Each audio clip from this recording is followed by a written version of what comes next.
Hi everyone!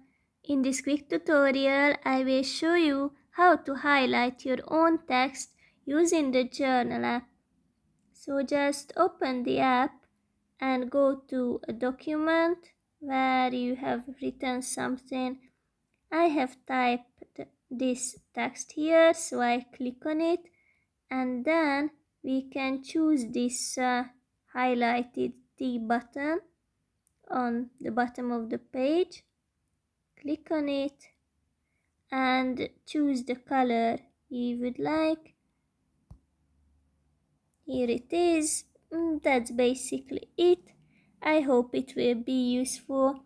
For example, when you have a document, a PDF file, and you have typed something, an explanation or anything, then you can highlight it and the PDF file remains the same. Thanks for watching.